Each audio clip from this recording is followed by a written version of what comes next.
Hey guys, we're here at GDC. We are with Gunslinger Studios, an offshoot of sorts from Industrial Toys.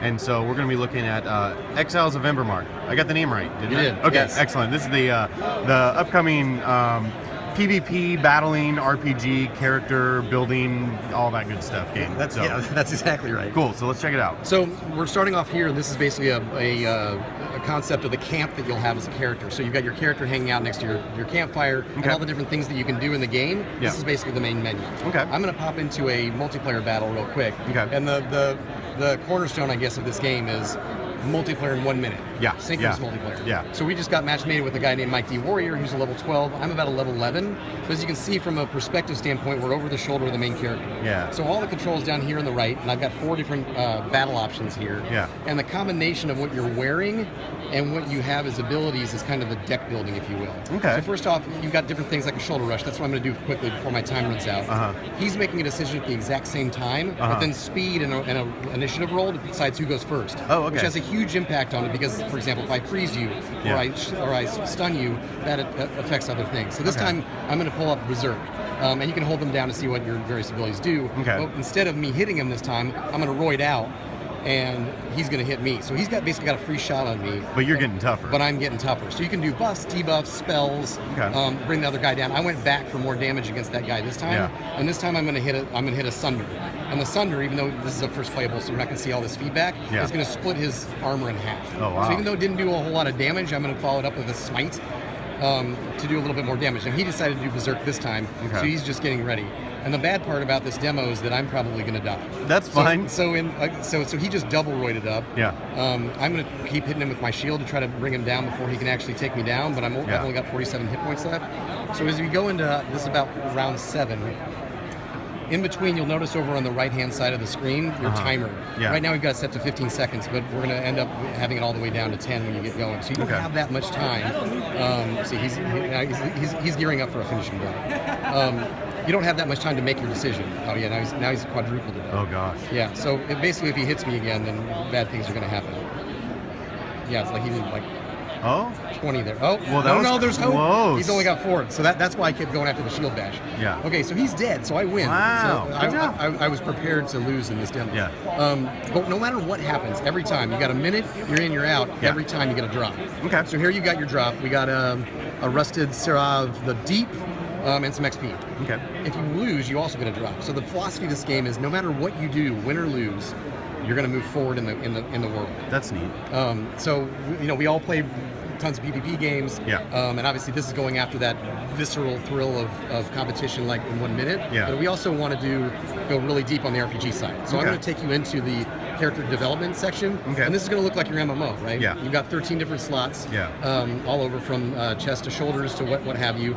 You can change those things out to get all sorts of different stat effects and special abilities and what have you. You can change your pants. Change over some green pants. Yeah. And then of course rad. you've got your main hand, offhand at the bottom. Yeah. And then the mysterious things known as marks, which we'll get into much later. Okay. Which have all sorts of crazy combinatorial effects. Okay. The whole idea is that we're treating the setup of your dude, coupled with the ability set you have, which is those 4 things that you saw that were my choices. Yeah. You only have 4 that you load out, but you have many choices that you can put into that set. Okay. So the combination of those 2 things basically makes the that's the quote unquote deck building of the game. Sure. Okay.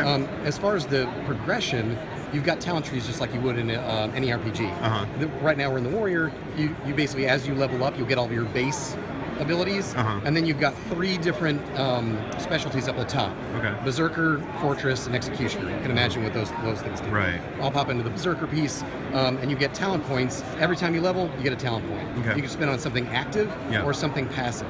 So in here, we can spend all of our ability points, not unlike a Diablo or an action RPG, but of course this is turn-based. Yeah. So you assign all of your ability points. If you want to just check out your dude, you can of course see all their stats. Okay. It keeps all your history and all that kind of good stuff. Neat. And then for the we have, if you love PvP, this game's for you. But if you love PvE, which you might also, we have a pretty interesting world. And the way what we asked ourselves when we were starting off in this world, because we're all big RPG fans. But as you can see from like the user session piece, like we're trying to give you that scratch of the itch that you have as an RPG lover really quickly, and then you can of course, string it all together. Right. So I'm going to go in and out of this map. So this is one zone in the world map. Nice. And it's a little bit like a Google map, right? Yeah. But at different levels of zoom in, you get your different items of interest, which are where you can go on quests. Okay. And that's where you'll find your events, too, like bring down the Juggernaut. Yeah. You can see these unbelievably intricate quests like kill Goblin for time. but we'll nice have and writing. direct. Exactly. The writing comes next. You can choose any of these quests, figure out what you're going to be dealing with, what the story is behind it, and of course what you're going to get if you're successful in completing that quest.